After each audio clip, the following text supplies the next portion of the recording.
the radical, fundamental principles of freedom, rational self-interest, and individual rights. This is the Yaron Brooks Show. All right, everybody, welcome to Yaron Brooks Show on this Thursday, January 4th. We're almost done with a week of January 2024. Thanks for joining us for a news roundup where I, Yaron Brook, bring you clarity on the news of the day. All right, let's just jump in. Lot of print, a lot of websites, a lot of rumors, a lot of stuff going on social media and the newspapers, everywhere really, on the latest documents being released regarding Jeffrey Epstein. These documents are from the civil case that one of the civil cases that was brought against Epstein. This is from Discovery, all the kind of back and forth in Discovery and all of this. A lot of rumors about names are going to be released. The client list, we're finally going to see the client list. Everybody needs to just calm down. I mean, the only reason these documents are being released, this is from Virginia whatever, is a civil lawsuit against Epstein and Giselle Maxwell.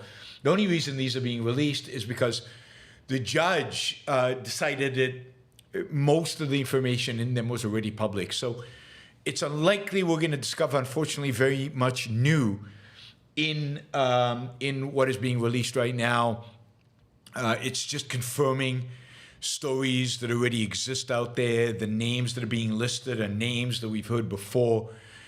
The reality is that we still don't know the extent of the network of people that Jeffrey Epstein provided underage girls to. We still have no idea who these people are, the extensive list of them. Again, there are rumors about a lot of people. Nobody has been charged with having sex with underage girls, except with the one was it fashion guy in France, Jean-Luc Brunel, who also committed suicide while waiting for trial in a French jail in 2022, just like Epstein, and who was a close friend of Epstein's, and was alleged to have raped and assaulted women and hung out with Epstein and probably partied with him. There just is not a lot of info here about. There's just not a lot of info being released, but we still don't know. Which is sad and unfortunate, maybe even suspicious in terms of there are powers to be that don't want us to know who's on those lists and who participated in what and who did what when. So it's sad. It's sad for the victims. A lot of the victims have not come forward and talked about this. I mean, there's just... there is this envelope of silence really around the whole Epstein affair, which is just disgusting and despicable, and depressing that somebody like Epstein could get away with what he got away with for so many years. That so many well-known people, that so many people in the public eye befriended and participated, maybe. And yet, in spite of all of that, there's so little information that is actually being provided. We know who was on airplanes. We know who knew him and who hung out with him in different occasions. We don't know who actually abused these girls and these women. And in particular, who had sex with minors and who was, who had sex with girls who were, and women who were coerced into having this sex. So it is, the whole thing is despicable. It's ugly. It's horrible. But it's particularly shocking that so little is indeed known. A lot of long articles are being written, and yet we know very little. And again, nobody yet who's been accused of all his, quote, clients. Nobody's accused. There's a lot of conspiracies. One of the more popular ones is that Jeffrey Epstein was working for the Mossad, and that this was all being used in order to blackmail American politicians in order to provide more aid to Israel. That's a very popular one, particularly among the anti-Semites out there.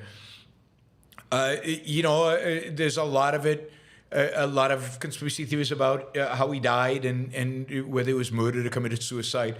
There's a lot of conspiracy theories about who's on that list and why the list of people who slept with these girls, why that list has never been brought out, because these are well-known people who have a lot of power. But we don't actually know. There's a lot of speculation and a lot of conspiracy stuff, but very little actual knowledge and actual prosecution. And in that sense, again, it's sad, because people should suffer for their sins, and some have, but more need to, and it should be much more formal instead of just rumor mills and suspicions and accusations. It would be nice if some of these people were brought to trial. It is unfortunate that they never got Giselle to actually talk, to actually tell the truth about what was going on and actually name names. So we might never know. The reality is, there's a good chance we will never know. But don't get caught up in the names. The names are coming out. I mean, there's very little there. There's very little in these proceedings, in these documents. There's going to be new or interesting. Giselle, by the way, is going to spend most of the rest of her life in jail, and maybe she's afraid of being killed. But then again, that's playing into the idea that Epstein was killed. Maybe not. But the fact is she didn't talk. The fact is that the information has not really come out, and that the names being named, nothing new there. There's nothing to see, sadly. It would be great if we had more information. And what's interesting is very few victims are coming forward. Right? We've got John Doe's, we've got a number of victims, but not in the kind of numbers you would expect given what was going on and for the years that was going on. And again, they haven't made accusations regarding specific people other than Epstein, and maybe they too are afraid. Maybe Epstein is easy to accuse because he's dead. They can go after his estate, and they don't want to name names because they're afraid. They're afraid. Can't really blame them. All right, Jeffrey Epstein is such it's such an ugly topic. He was such a disgusting human being. And he really did interact with the elites of this country, partially because he had a lot of money to throw around. So he was funding a lot of research and programs at MIT and doing a lot of philanthropy, and therefore a lot of people interacted with him. And partially because the reality is that a lot of men, powerful men, want to be close to pretty women. And Jeffrey Epstein was a gateway to pretty women, and that gave him a lot of pull. I mean, this is the kind of superficial,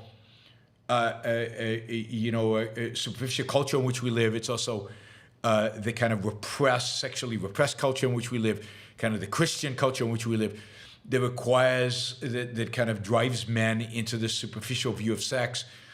and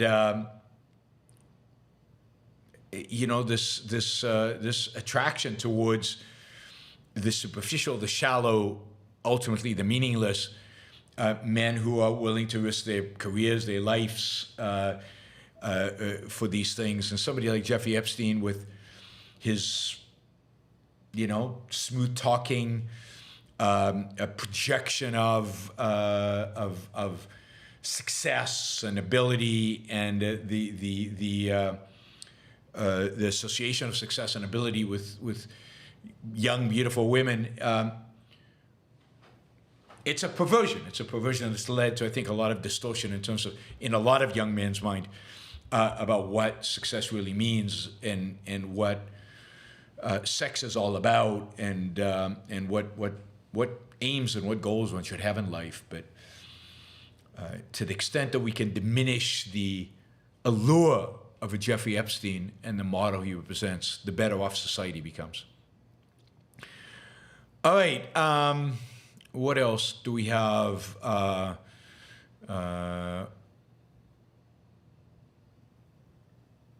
Yeah, so that's what I have to say about Jeffrey Epstein, unless there's new information that comes out that would suggest that we know more than we do. Right now, we don't know more than more than I've talked about in the past about this, and you can find my past videos on this elsewhere. All right, I'm curious, what do you think of this lighting? Do you like it? You don't like it? A darker background, lighter front. I'm curious. Let me know. Also, wanted to remind everybody that we have a show tonight at 6 p.m. East Coast time. It's going to be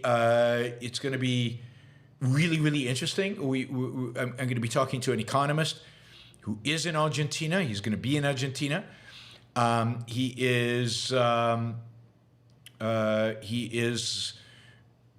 know, an Austrian economist, and knows a lot about Milei. I think knows a lot about what Milei has already done, knows a lot about what Milei's plans are, about the opposition and how it's going to array against him. So this will really be about Milei and about Argentina. So please tune in. I think it's going to be really, really interesting. All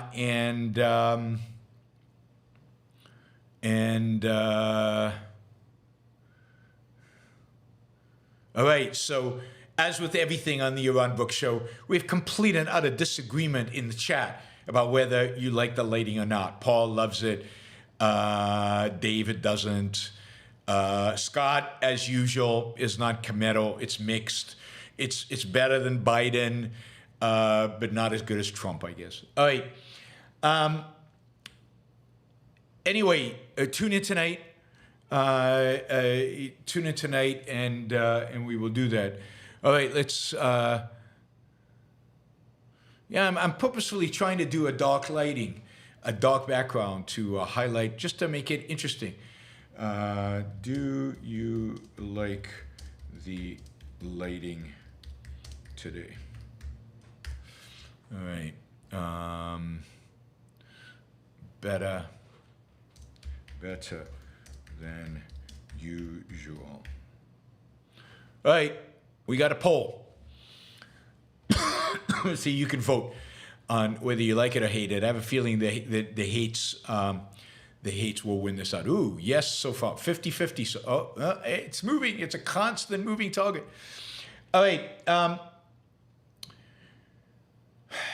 You remember we talked yesterday about the bombing in Iran at the funeral of Soleimani, not the funeral, but the 4-year commemoration for the death of Soleimani. Over 100 Iranians were killed, a lot of people were injured. And of course, speculation was, it's Israel. No, it's America, it's the US. Well, I think, and nobody was taking credit for it. Nobody came out and said, no, we did it, until today. And basically, ISIS came out and said, wait a minute, don't give credit to the United States and to Israel. We did it. So this was an attack by ISIS. It turns out, as well, that it was a suicide bombing. So this was not clear from the beginning, but there were 2 bombs. Both of them were suicide bombings. Both of the terrorists who committed this died in this, and ISIS mentions their names. ISIS. I mean, it doesn't get much better than the two main Islamist forces in the world out there killing each other. So Iran and ISIS are going at each other. Good. I mean, good. The Iranians can start killing ISIS where they find them. ISIS can start killing Iranians and destabilization of the Islamist cause. One of the reasons I don't think Islamists will ever win is that they can't agree on anything. I mean, Al-Qaeda hates ISIS. ISIS says Al-Qaeda. They all hate the Iran because the Shiites. Well, Al-Qaeda doesn't really because they've cooperated with them. And Islamic Jihad hates Hamas, which hates Islamic Jihad, although sometimes they cooperate and sometimes they kill each other. Yeah, I mean, ISIS might be doing this because they don't get any money from Iran and all the other Islamist groups do. So who knows? But it does look like this was a case of ISIS ISIS doing this. A few other things related in the Middle East. The United States earlier today in a drone attack trying to emulate the Israelis, struck the logistics and support headquarters operated by the Iranian-backed popular mobilization units in eastern Baghdad. So they literally bombed in Baghdad and they did it this morning. In that bombing, they killed a senior field commander for one of these Iranian-backed, Iraq-based organizations that has been attacking the United States. So finally, the United States has decided that maybe wounding Americans, trying to kill Americans, bombing Americans, I think well over 100 times, maybe that justifies a response. Maybe somebody should be killed as a response. And they have taken out this leader of this terrorist organization. I guess there were a number of other deaths and injuries during this attack. So the United States doing something, very little, but something. At the same time, too, the Brits and the Americans have said, enough in Yemen. Houthis were coming out, if you don't stop, we're coming after you. We're really going to bomb you. We're really going to do something significant. The Houthis are basically yawning and continuing to attack ships. There was another attack today using this time not a air-based drone, but a water-based drone, trying to attack a ship. It was unsuccessful, but they are continuing to try. The response of the British and the Americans, I think everybody's still waiting for that response. Everybody is waiting for it. Generally, the New York Times puts it this way. This is a title from the New York Times piece, but this is kind of echoed across the media landscape. Attacks heighten fears of a wider war for the Middle East. So everybody's panicking. Israel killed the Hamas leader, so maybe Hezbollah is going to go to war. To the bombings in Iran, maybe Iran's going to go to war. If the British and the Americans attack the Houthis, maybe the Houthis, well, they're already at war. Maybe something else will happen. So there is generally real angst around what are going to be the consequences of all this. And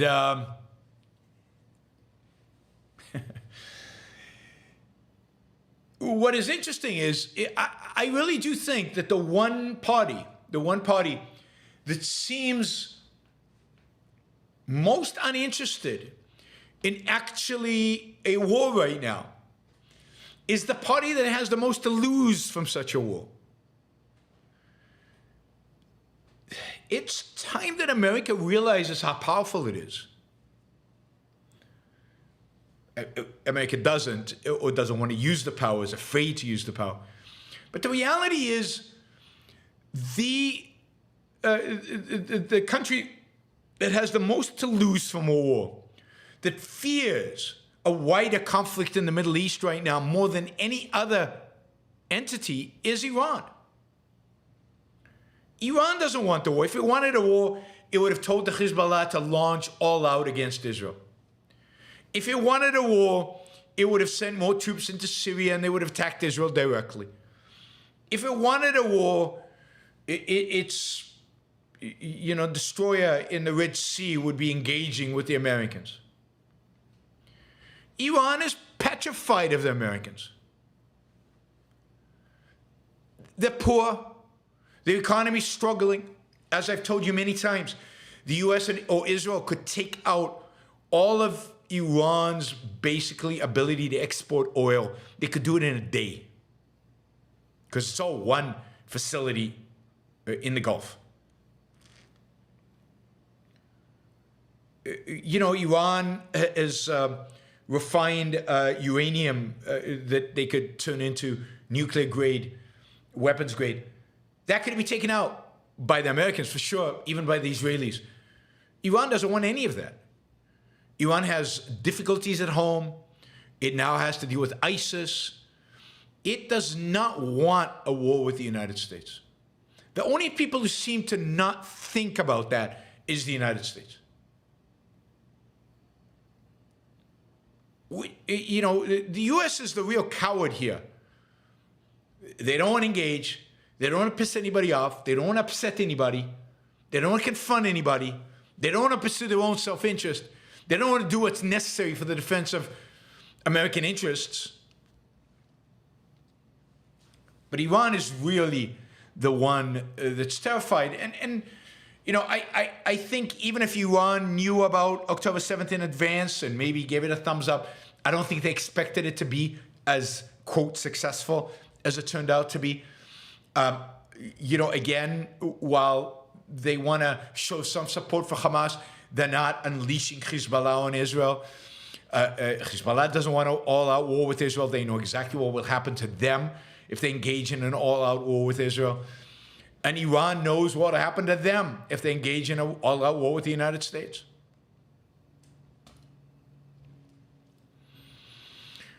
All right.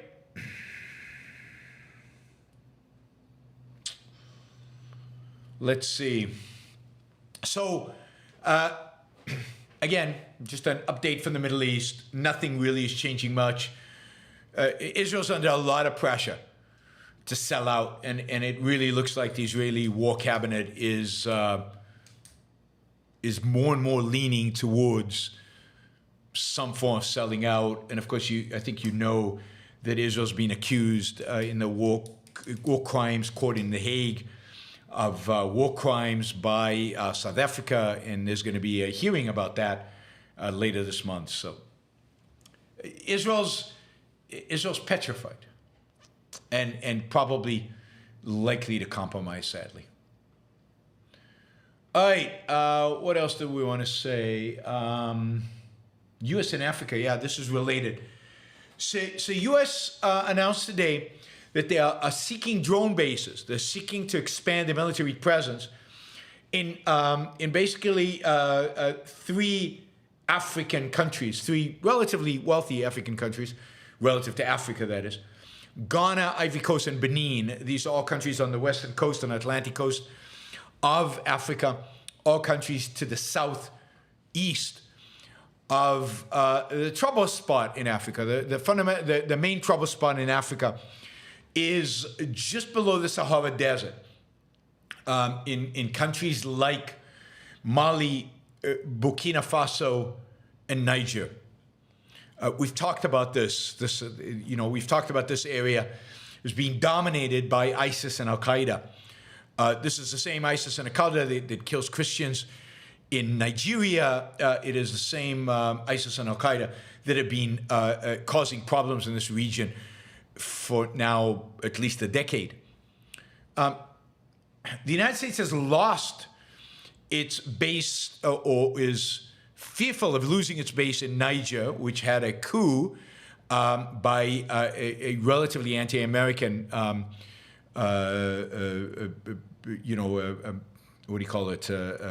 military coup.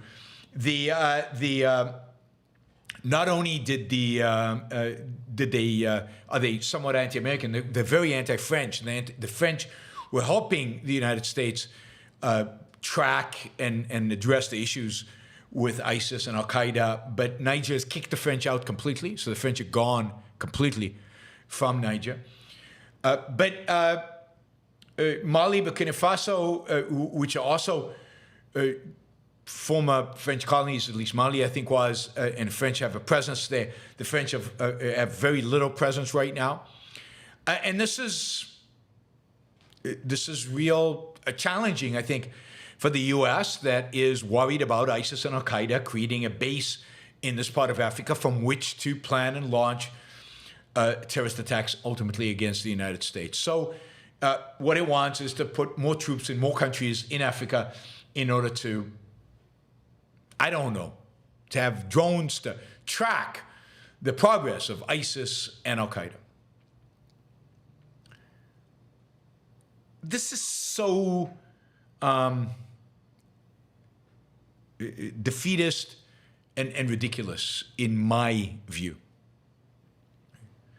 The problem with ISIS and Al-Qaeda is not that we're not tracking them. It's not, it's not that, I mean, they're there and they're going to be there as long as they don't fear America. They don't fear our drones. They don't fear us tracking them. It's not like our presence before in Niger stopped them from doing anything. We have troops all over Africa. I think we have troops in 120 different countries. That doesn't seem to be slowing ISIS down or slowing Al-Qaeda down. I'll tell you what is slowing them down. The pathetic weakness that America exhibits around the world. The very fact that the United States is not dealing with its enemies. The very fact that right now the United States keeps threatening the Houthis and does nothing about them. The very fact that American troops are being bombed and killed in Iran, Iraq, and Syria by Iranian-backed militias, and we do nothing. What really emboldens ISIS and Al-Qaeda is American appeasement, American weakness. It was a negotiated peace treaty with the Taliban that Trump engaged in, and the running from Afghanistan that Biden engaged in. That is what makes our enemies thrive. That is what emboldens our enemies. Putting more troops on the ground to monitor them is not what we need. We need to destroy the source, to destroy their inspiration. As long as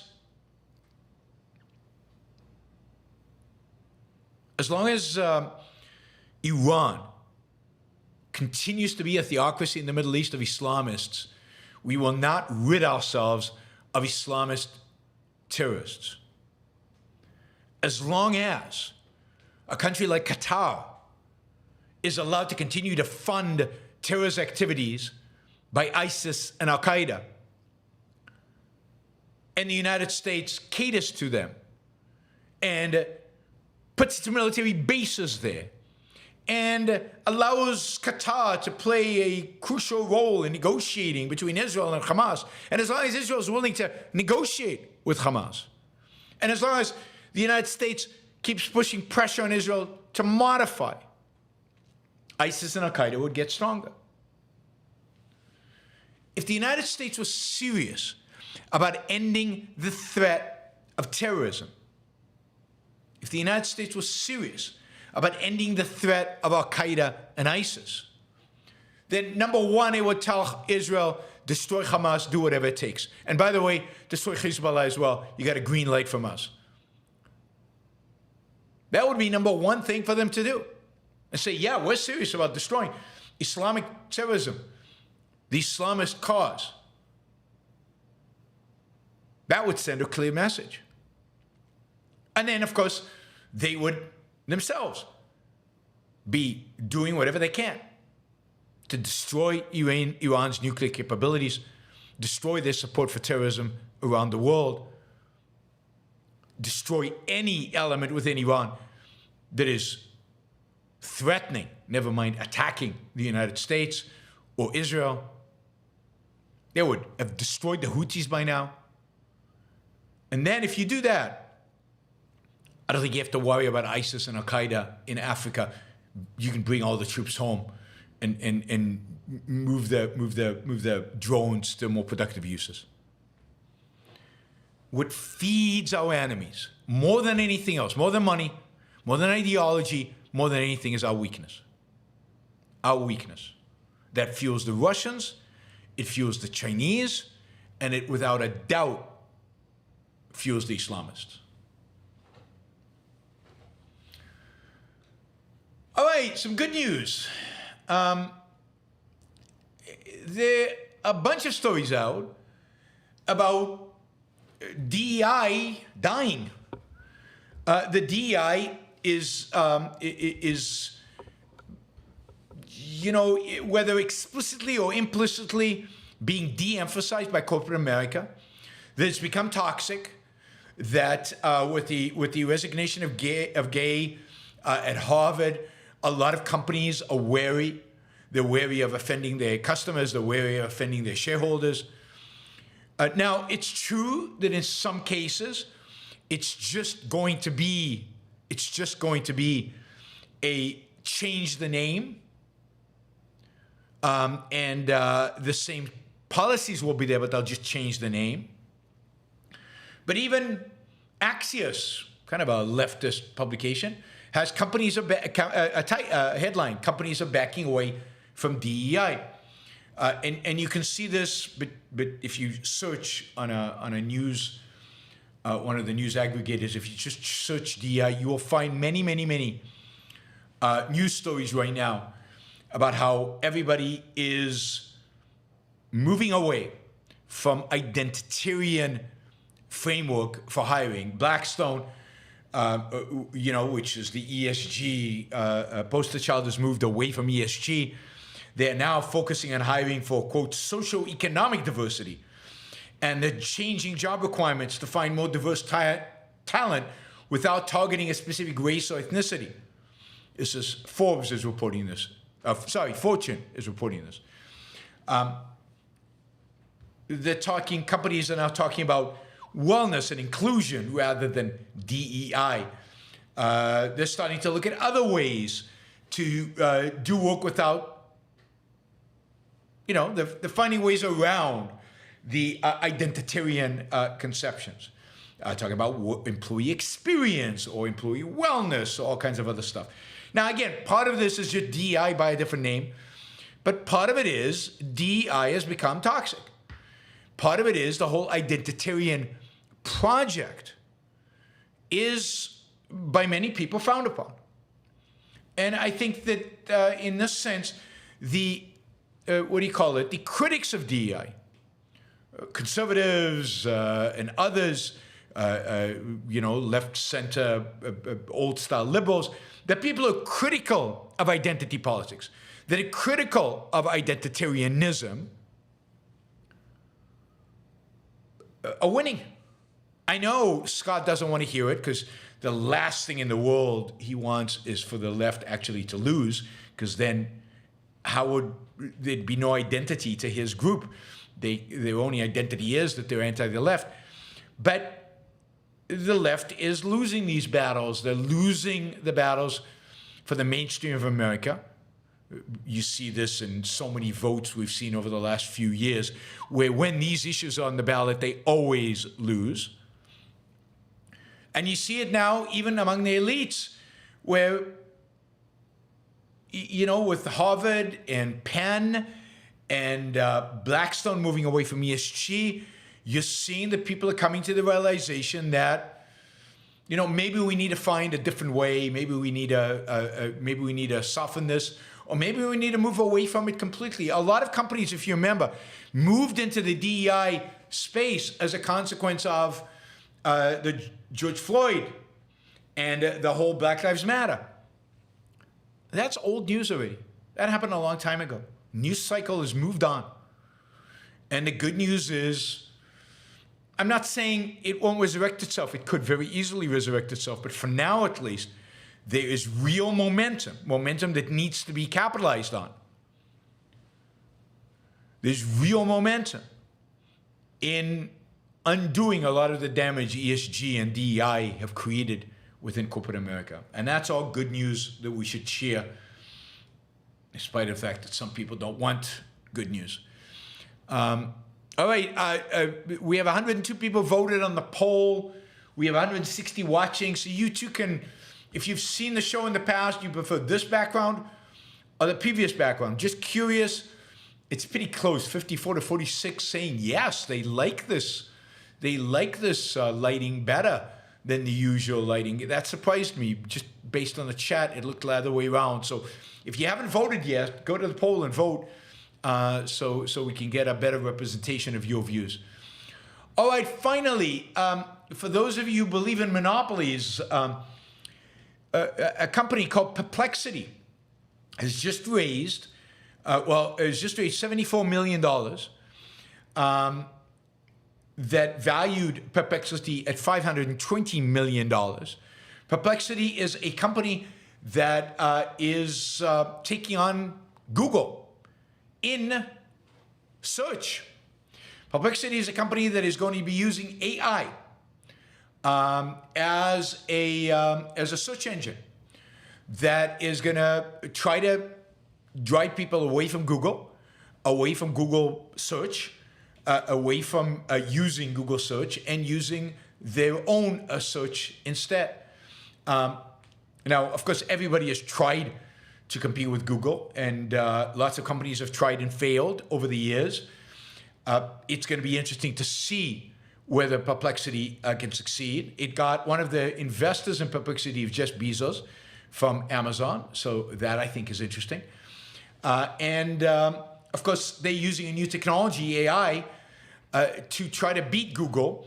But of course, Google at the same time is heavily investing in AI and is going to launch its own AI internet search functionality.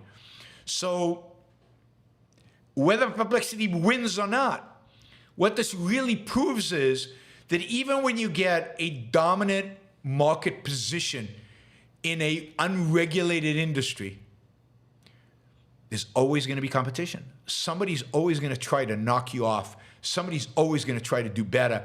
And whether they succeed or not doesn't really matter from a customer perspective, because it forces you to be better at the same time. So it forces you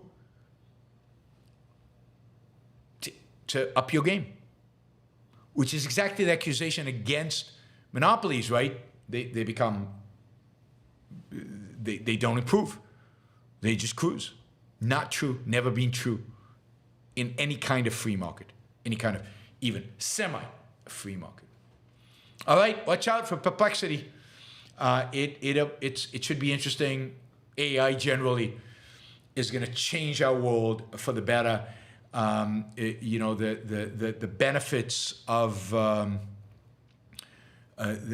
benefits of AI are really stunning, and I just can't wait. I think the next 10 years are going to really revolutionize the way we do a lot of things, and I really don't think most people have really come to grips with it. But everybody should be looking at their own profession and thinking, could AI do this? And me, I'm looking forward to the AI not only can splice my videos into short videos, which is doing very, very well right now. We're getting more subscribers because of this AI short videos splicing tool. But I'm looking forward to the AI you will be able to go into the AI and say, what does Yaron have to say about X? And then it'll give you the video and the exact timestamp where I talk about X. And that will be super cool. I mean, it has every single thing I've ever said on YouTube indexed and categorized in itself. And all you have to do is ask it a question and it answers. So that'd be good.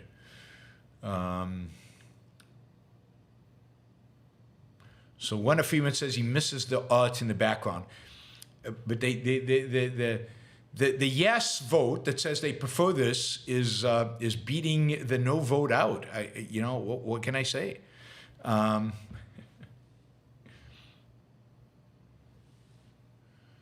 All right, so Louis Philip No says just one thing, Millet, not Millet. But what is it? How do you say Millet? Is it not? Am I saying it wrong? How do you pronounce it? Just typing it out. I know the one is Millet, but what's the other? That's the paint. That's the a painter. All right, what did I want to do here? I want to remind you that next week I am in Colorado. Would love to get together. Would love to have an opportunity to meet you guys. Anybody who's listening to the show in Colorado. And that is possible. January 12th, it's Friday. We are doing an event open to the public. It is $30 a person, so like a super chat. It does cost a little bit of money. And attending the dinner afterwards also costs a little bit of money. But we'd love for you to come. Would love to have your participation. Would love to meet you and hang out. So please join me in Colorado, in Denver. I'm gonna put the link to the event in Colorado in the chat. And I will also put it after the show. I will put it under the video. So it looks like the chat won't let me. Okay, the chat won't let me. I don't know why it's not letting me. Won't let me do anything. All right. Yeah, but you can find it. You can find the link on YaronBookShow.com. On YaronBookShow.com. There are events underneath, and you can find the January 12th, the second event on January 12th, and hopefully you can come and join us. That'll be great. I will put it after the show under the description, in the description of the show underneath. All right, let's jump to the Q&A. Remind you, tonight, 6 p.m. East Coast time, we've got the Argentinian economist. Don't miss it. It's going to be fabulous. All right, Ryan, 140 Canadian dollars. Thank you, Ryan. He says, hello, Yaron. I missed the New Year's Eve show. Here is to 2024, sending support to the IDF and Ukrainian soldiers as I type at this trying time. Thank you, Ryan. Really, really appreciate the support for me and for the IDF and Ukrainian troops. Okay, Michael has a two-part question. Let's see.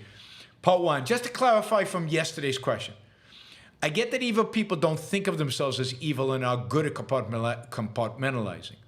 My question was, how do people who evade so much achieve such positions of authority in Hollywood, academia, the media?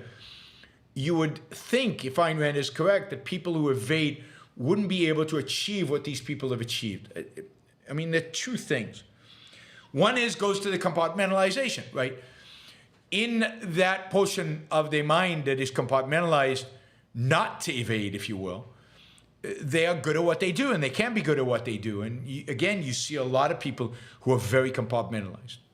Second, many of them achieve what they achieve in fields that are oriented towards second-handedness, are oriented towards people, not facts, not reality. These are Peter Keatings. Think about Peter Keating in The Fountainhead. He succeeds, right? He's at the top of his field, architecture. Right? He's miserable. He's got all kinds of other problems. But in terms of professional success, he succeeds even though he's evading constantly. And because most people in the field and most of the customers of the field are conventional. They just want the same old. They're not looking for anything new or interesting. They're just conventional. And therefore, what these people, these evaders, become very good at is not dealing with reality, but dealing with people. Rand has a line about this somewhere, and I can't remember what the line says exactly, but it's the kind of person that is oriented towards other people as his main orientation. Can evade reality, ignore reality, be really bad with reality, but really good with other people. And you know, academia is about appealing to people. It's about fitting in. It's about writing a lot of people that don't writing a lot of papers and doing a lot of presentations that don't rock the boat too much, that appeal to other people who decide about whether you get tenure or not. So it's that orientation towards people. Think about politics, same thing. But I'd say the media world is very much like that. Hollywood is very much like that. This is a second-handed world of what Rand called social metaphysicians. That is, where society, i.e. other people, become their metaphysical reality. That's what they're oriented towards. And they can become very good at that. Again, Ellsworth Tour is very good at that. Peter Keating is very good at that. The villains in Ayn Rand's novels are very good at that. And I think if you read the novels again, particularly The Fountainhead, and you think about, or in Atlas Shrugged, James Taggart, think about how she describes their psychology and how they function. I think she's incredibly observant about how that works.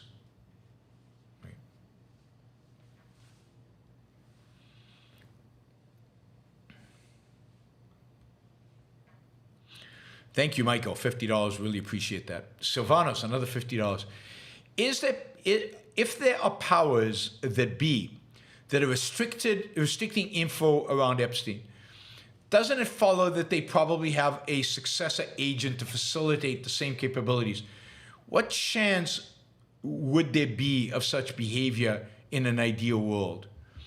So, I don't know that there are, I don't know that there are powers out there that are suppressing this. I think, so first what I think is suppressing it is fear. I think good people are fearful of exposing the bad people because they're afraid of the consequences. And I don't think the consequences are murder. The consequences are not being invited to the right parties. The consequences are not getting a job. The consequences of political. So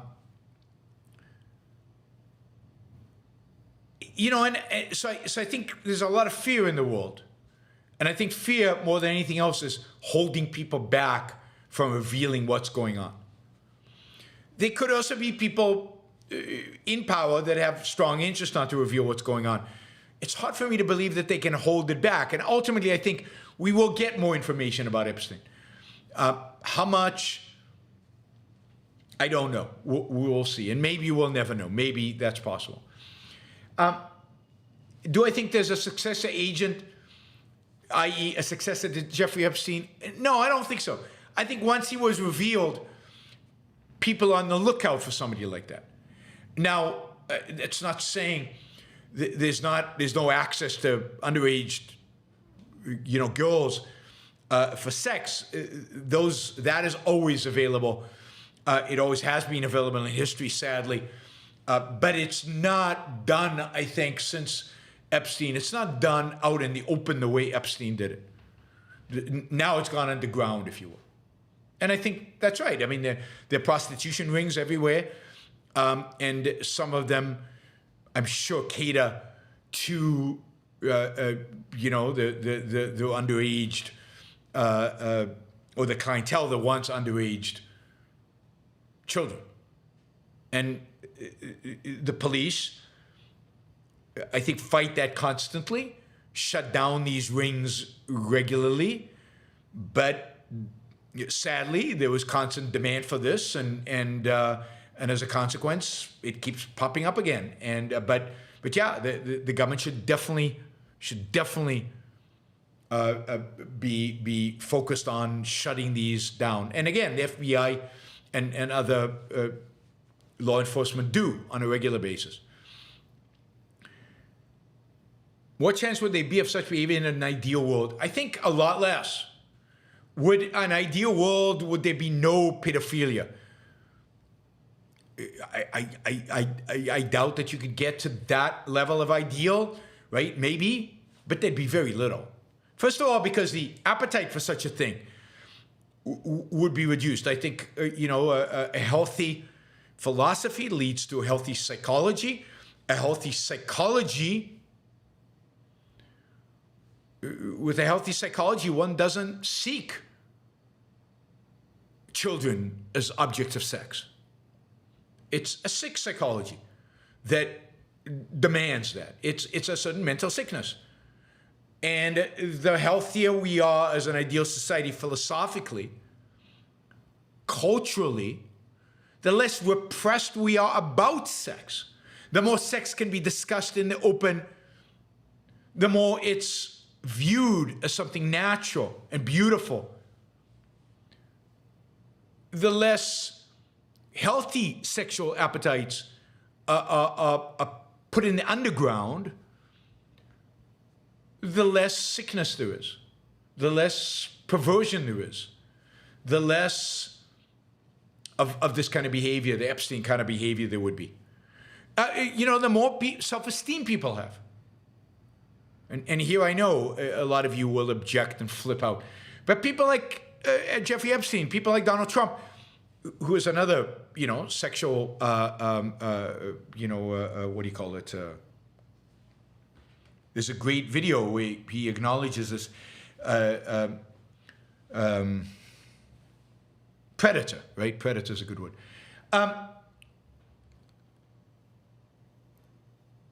The more self-esteem people have, the more self-esteem people have. Womanizers don't grope women. That's not a womanizer does. Somebody who just flirts with women. But he's a predator. He's a groper, right? He's admitted to it. So I don't think there's anything new when I say that, or should be controversial, although I'm sure it is. The more self-esteem a man has, the less he requires force in order to engage in healthy sexual relations with women. Right? So, whether it's a Trump or Epstein or many of these others, people out there who feel like they have to bully women, or they have to be aggressive with women, or they have to pay for sex with women, or they just have to surround themselves with beautiful women, shallow, beautiful women that mean nothing to them other than sexual. All of that goes away with self-esteem. What's the guy's name? Andrew Tate. The appeal of Andrew Tate goes away when people have self-esteem. Andrew Tate has no self-esteem. He has no real love of self. If he loved himself, he wouldn't demean himself to the level that he has, with the women that he has.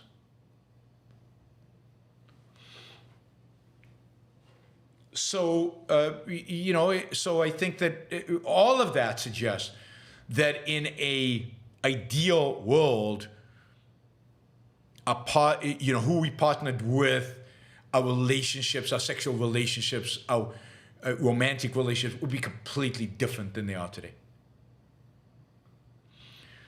All right, running late. Let's do this. Remo says, how has the U.S. government distorted the IPO market? Oh, God. Well, I mean, in a million different ways, by the very creation of the SEC and the regulation of every aspect of the IPO market. But just to give you one example, but there are lots of these, the Sarbanes-Oxley bill that was passed 2002, I think, basically made it very expensive to IPO.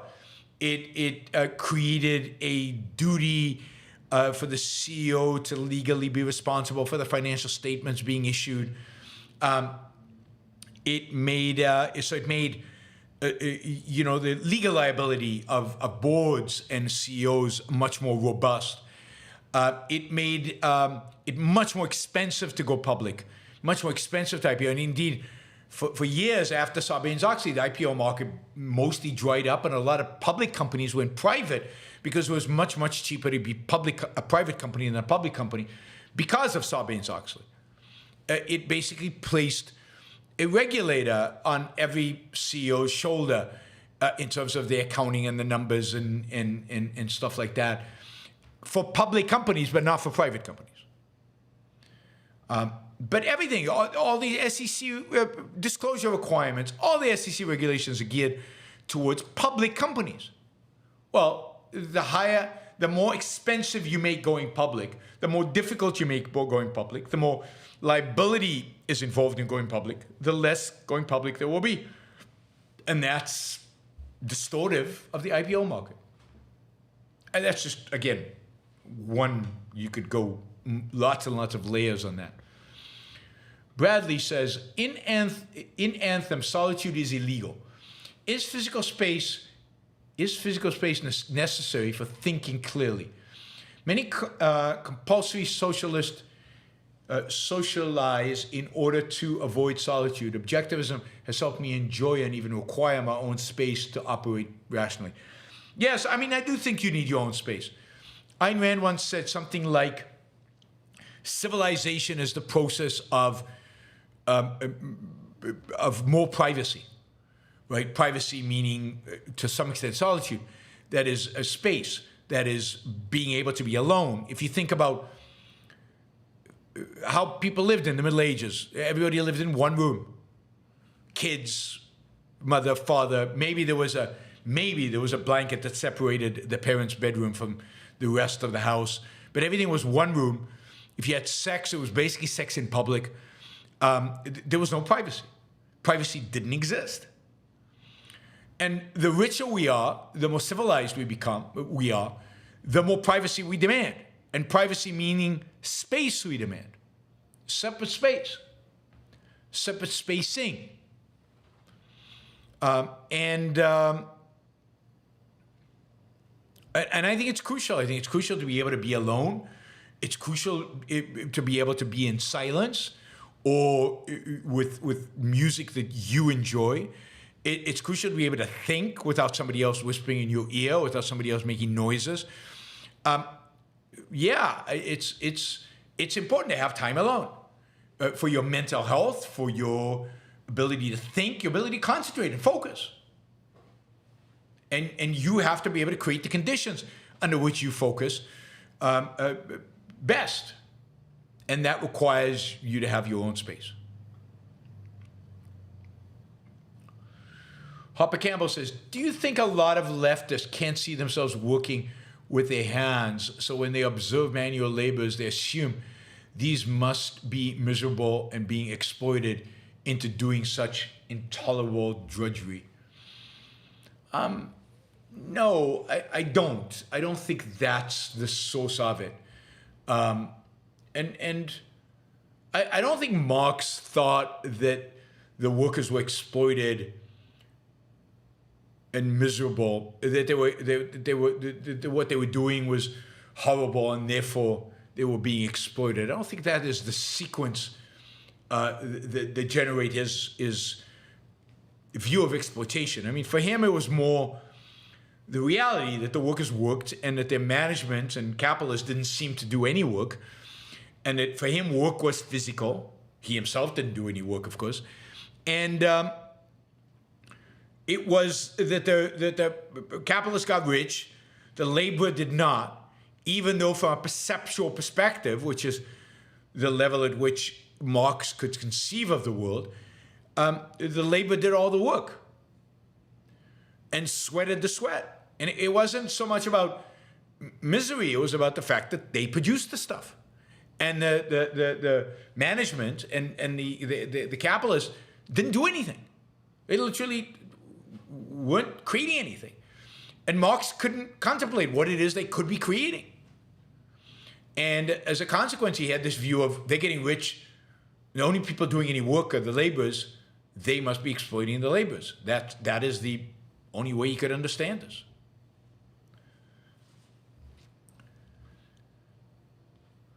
All right. Remind everybody, tonight, 6 p.m. East Coast time, interviewing an economist from Argentina who's going to talk to us about the state of Argentinian economy and Milei's reforms, what Milei hopes to achieve with them, and how far this economist thinks Milei can go and how Argentina will respond. Or anywhere we go. And you, of course, will be encouraged to ask questions using the Super Chat. All right, Jason asks, have you ever thought of Elvis like a superhero? No, I haven't. I hadn't really until I saw 22 Luhrmann Film, which then it made me think, what a phenomena. Have you seen it? The film surmises love killed him. No, I've never seen it. And no, I can't think of Elvis as a superhero. I don't really even know what that means. No, and I don't know what this movie is. The 22 from 2022 Luhrmann Film. I guess it's the Elvis film that came out in 2022, which I have not seen, so I don't know. Mary Aline says, the background seemed a bit too dark to me. I get that, but 52% of the people like it. Mary Aline says, the new background is growing on me. That was fast. Phil says, imagine Churchill's sarcasm to Sunak and Biden. Quote, telling your enemy your intentions seems a great idea. By the way, do either of you fancy a few hands of poker? Yes, but you need a Churchill for that, to pull that off. But yes, I mean, God. Let's tell the enemy exactly what we're going to do and exactly when and where. Thoughts on the effective accelerationism, EACC movement, and latest Lex interview with the movement's founder, Beff Jezos, seems positive. I'm not going to comment on it now. I will do a whole show about it soon.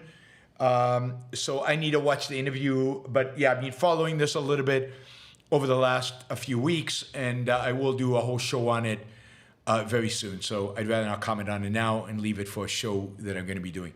Oh, it's getting tighter. It's 52. Yes, they like the background. 48. No, they don't like the background, with 150 votes in. So we've got a significant number of votes, and it's very close. I mean, this is going to be basically a tie and unresolved. We'll have to keep playing with backgrounds until I find something where which all of you will like and have and prefer. So we will keep trying. It is interesting. More of you have participated in the poll than have liked the show. Like the show. Liking the show really, I think participating in the poll also helps. But liking the show helps more with engagement and therefore with the algorithm and with promoting the show. So please like the show before you leave. Like, how do I get this to be something that is a habit with you guys? And just as you click on the poll, also like the show. Do it at the same time. All right, James asked, does all irrationality come from cowardice? No. I don't think irrationality comes from cowardice. I think irrationality comes from all kinds of emotional states, and a lot of it comes from evasion. It comes from, and there's no real cause of evasion. Evasion just is.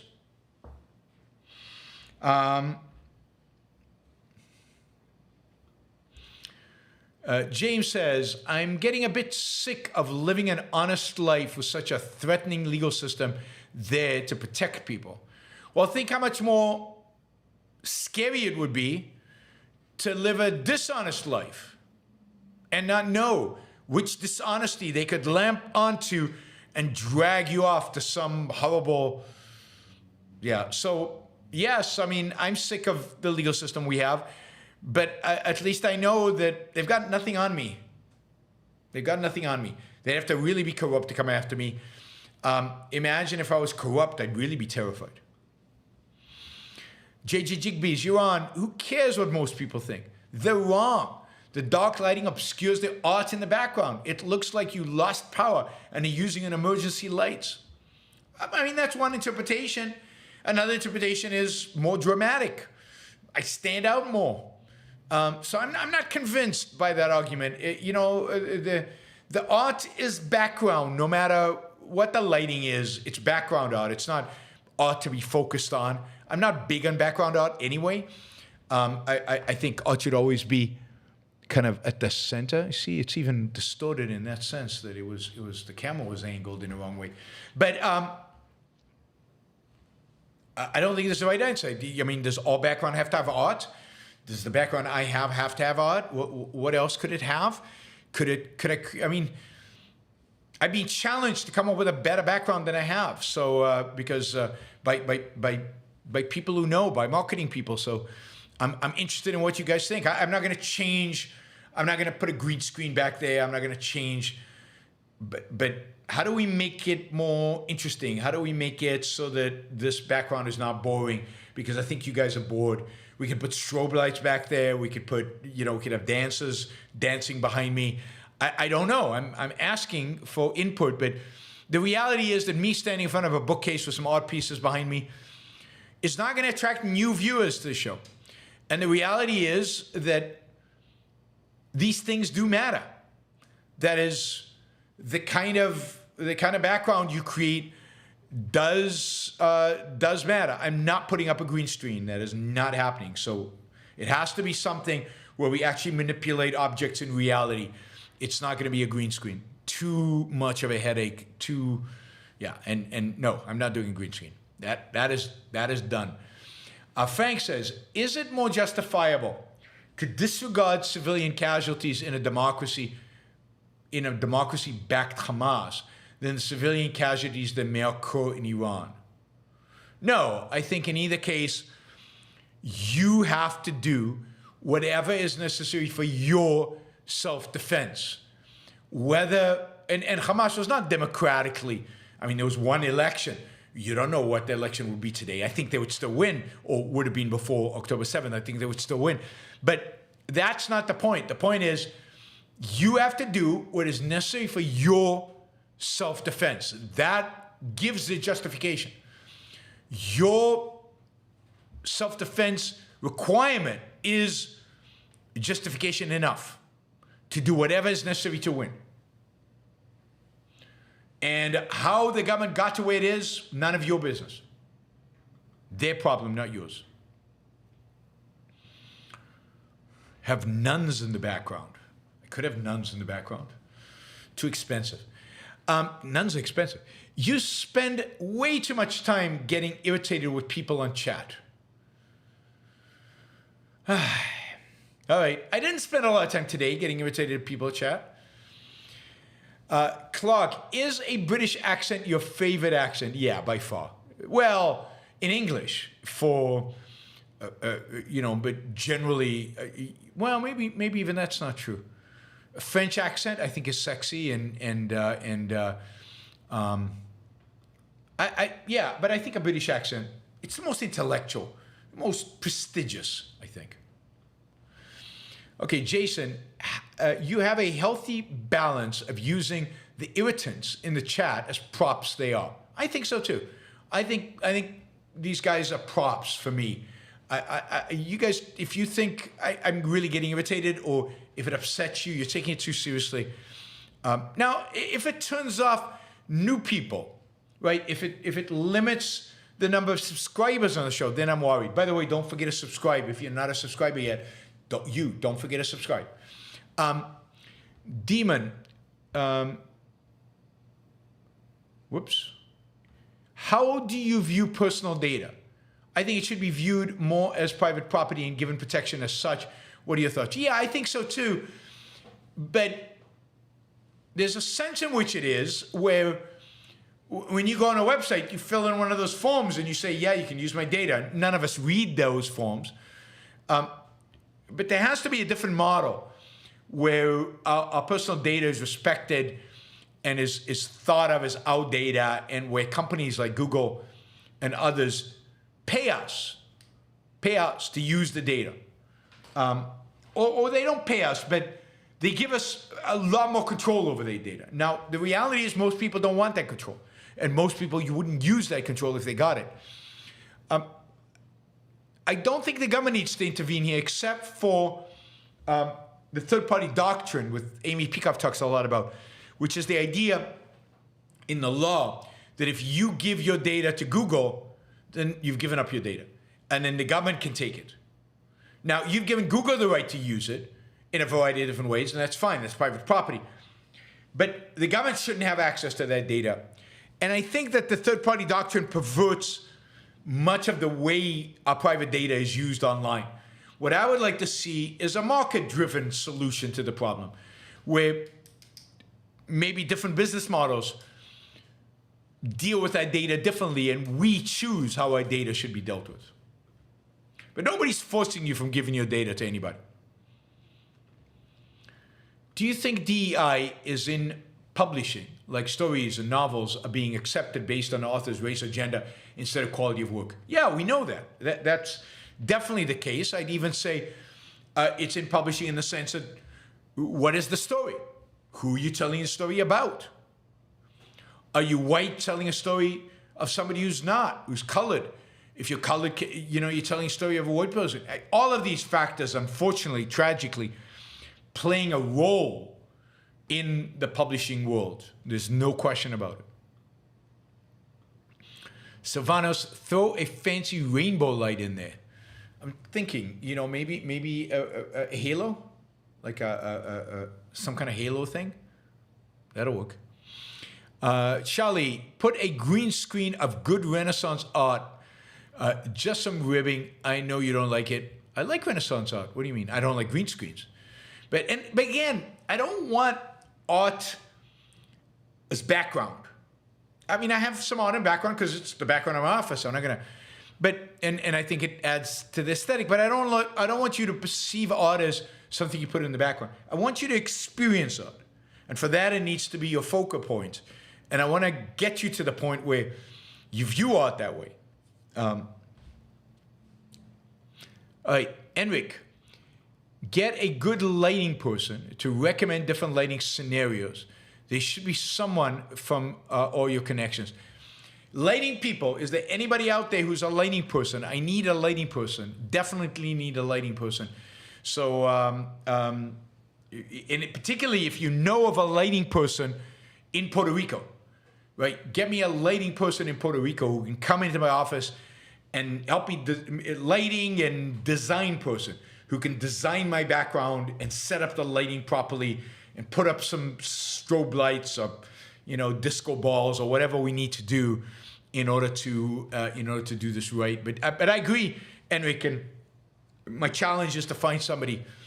And if I could find somebody in Puerto Rico, I would hire them in an instant and get it. But if somebody out there, Yaron Book Show, has ideas on how to use this bookshelf, these walls,